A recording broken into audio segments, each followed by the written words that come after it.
श्री स्वामी समर्थ. या भारतभूमीस अमूल्याचा संतांचा खजिना लाभला आहे. स्वामी समर्थांच्या प्रेरणेने संतांची ही मालिका मी आपल्यापर्यंत घेऊन दिली आहे. त्याची सुरुवात स्वामी समर्थांचे शिष्य सद्गुरू श्री शंकर महाराज यांच्यापासून करत आहे. शंकर महाराजांची शंकर गीता हा ग्रंथ प्रसिद्ध आहे.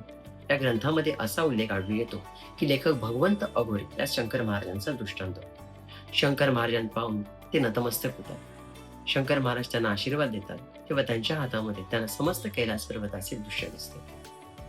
या दृश्यात शिवपार्वती त्यांना कैलास पर्वतावर दिसतात. शिवपार्वतीस म्हणतात की मी भूलोकी माझ्याच नावाचा अवतार घेणार आहे. हा अवतार रूढींपासून वेगळा असेल, सहजपणे मला कोणी ओळखणार नाही व मला पाहून दूर जातील असा विपरीत हा अवतार असेल. हे दृश्य अंतर्धान पाहून नंतर दुसरे दृश्य दिसायला लागते. दिव्य तेजस्वी शरीरात स्वामी समर्थ प्रगट होतात.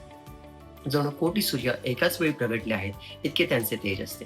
स्वामी समर्थ प्रेमाने हास्य करतात. आपले दोन्ही हात लांबवतात.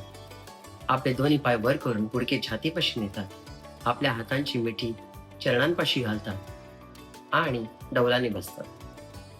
नंतर त्या दृश्यात त्यांना शंकर महाराज दिसतात. यावरून स्वामी समर्थ असे दर्शवतात की मीच शंकर महाराज आहे. त्यानंतर हे दृश्य अंतर्धान पाहून लगेच तिसरे दृश्य दिसायला लागते, ज्यामध्ये दत्त महाराज अष्टावक्र ऋषींच्या समेत दिसतात व त्यांना म्हणतात की कलियुगी तुम्ही अवतार घ्या. त्या अष्टावक्र ऋषींचा अवतार म्हणजे शंकर महाराज. त्यावरून असे स्पष्ट होते की शंकर महाराज हे स्वामी समर्थ, अष्टावक्र ऋषी व शंकर यांचा अवतार आहे.